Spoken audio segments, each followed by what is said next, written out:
আসসালামু আলাইকুম everyone. Hello, high, কেমন আছেন? আশা করি সবাই ভালো আছেন। প্রথমে সবাইকে অনেক অনেক অনেক ধন্যবাদ আমার ভিডিওসগুলো দেখার জন্য। আপনারা ভিডিওস দেখছেন তাই জন্যেই আমি আসলে সাহসটা পাচ্ছি আরও ভিডিওস বানানোর। অ্যাকচুয়ালি আমি কখনো কন্টেন্ট ক্রিয়েট করিনি, এমনকি আমি আমার পার্সোনাল আইডিতে কখনো রিলসও দিতাম না। আমি অনেক নার্ভাস হয়ে যেতাম ক্যামেরার সামনে আসলে, এমনকি ভয়েস দেওয়ার আগে আমি অনেক নার্ভাস ছিলাম। যাই হোক, আপনাদের অনেক ধন্যবাদ আমাকে আগ্রহ দেওয়ার জন্য, আমার ভিডিওস দেখার জন্য। বাট আপনারা যদি লাইক কমেন্ট করতে পারেন তাহলে হয়তো আমি আরও আগ্রহ পাবো। আশা করছি আপনারা আমাকে লাইক কমেন্ট করে আরও সাহায্য করবেন। যাই হোক, এখন রেসিপিটা শুরু করি। রেসিপিটা আসলে আম্মু একটু ডিফারেন্টভাবে চিংড়ি রান্না করে, বাট অনেক টেস্টি হয়।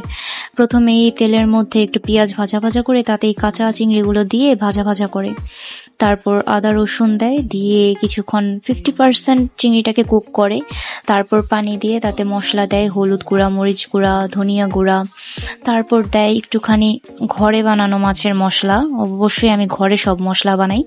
তারপর এটাকে কষায়, ভালো মতো কষানো হয়ে গেলে যখন পানিটা টেনে আসে আর চিংড়িটা পুরো ভুনা ভুনা হয়ে যায়, শুধু পেঁয়াজ আর চিংড়িটাই দেখা যাচ্ছে এরকম, তখন উপর থেকে 3টে বা 4টে আপনার স্বাদ অনুযায়ী কাঁচামরিচ মাঝখান থেকে চিড়ে দিয়ে দিবেন। আম্মু তাই করে। আর উপর থেকে দিয়ে দেয় ধনিয়া পাতা। ব্যাস, এটাই অনেক টেস্টি লাগে। আর গরম ভাতের সাথে তো এই চিংড়ির রেসিপিটা অসাধারণ লাগে, তাও যদি হয় শীতের দিনে। Thank you so much for watching. আর আমাকে অবশ্যই সাহায্য করবেন লাইক কমেন্ট করে।